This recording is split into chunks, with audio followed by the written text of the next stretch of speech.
Alrighty, then once you've filled out your changes and your NGLs, those are free marks like I've said. Please do not neglect it. And now that we have more space, we could probably be adding the decimals here, but everything here is 0.40 or 0.50. But in your instance, please try to keep your work to 2 decimal places or 3. We'll see which works even better, but try and keep it to at least 2 decimal places. That way you have a bit more accuracy going on. Then the next step, to remove that since we won't be using it, the next step will essentially be trying to represent our VPI. So we can just have our VPI layer out, and that will essentially be a straight line. We can just put the line somewhere here for now because we don't know where it is yet, right? So from the question that we had, our VPI was at 410 meters, right? So we have our changes from 100 all the way to 550. So somewhere between 400 and 430, we have our VPI of 410. So you can offset 400, 410, 420, 430. You can just offset 10 right there. So that should be 410. You can copy that text so we can add, hey, be nice.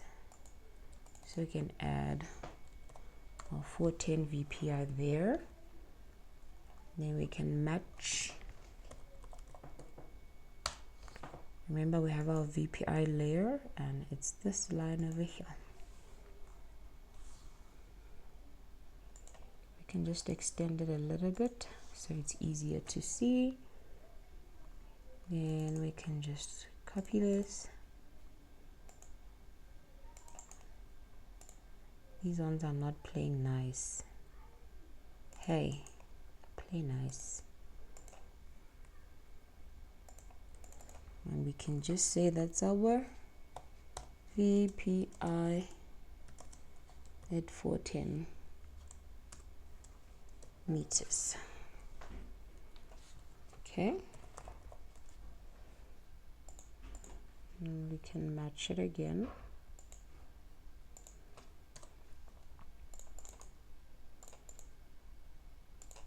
Now we've represented our VPI. That is probably 2 free marks waiting for you right there. Then next we want to calculate our BVC, which will be red. So we can have a similar line like that. And our EVC, which will be blue.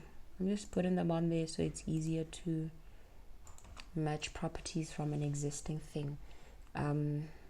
So the formula to calculate our BVC, which is what happens before your vertical curve, so the beginning of your vertical curve or curve, then your EVC is right at the end of your vertical curve. So BVC is your VPI minus half of your length. Then your EVC is your VPI plus half of your length. So our length, or given curve data length, or given curve length, is 120. So half of that will be 60. We already know that from the get-go. Our VPI is given as 410. That's what we just represented on here. So our BVC will be 410 minus 60, which is 350 meters. Then our EVC will be 410 plus 60, which is 470. You are going to represent it similarly the same way that you represented your VPI on here.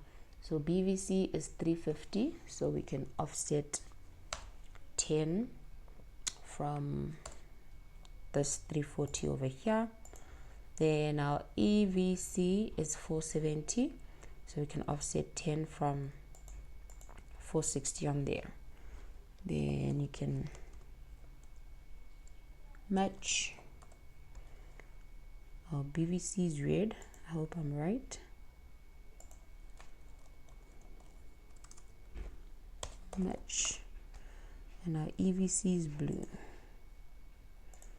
And you can just place them on there.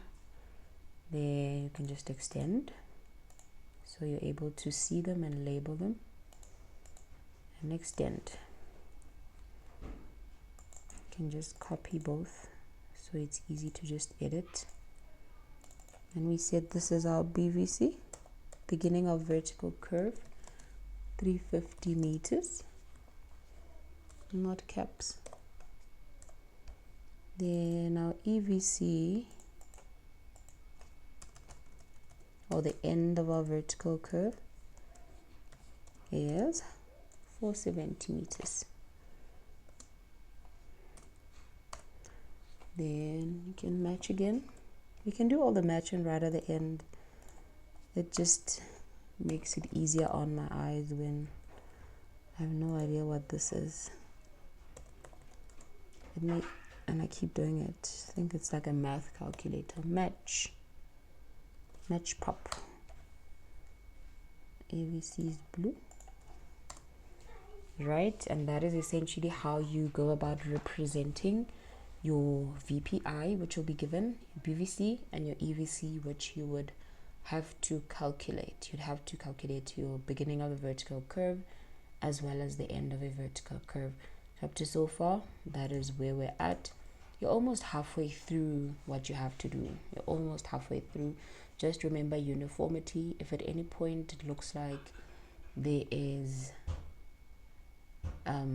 your text height is a bit too high, or it's a bit much, you could always make alterations. There's really no loss in taking an extra minute or two to make sure that your work is neat. Then just add those values on there, and on here we had our EVC as 470. Perfecto. And then what's next? Next will be calculating our grades and then filling them on there, and our tangent grades and our final road levels.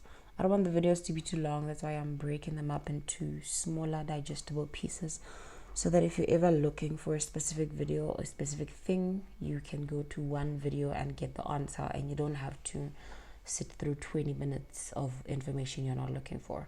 So to continue with the rest of this exercise, I'll see you in the next video. Cheerio.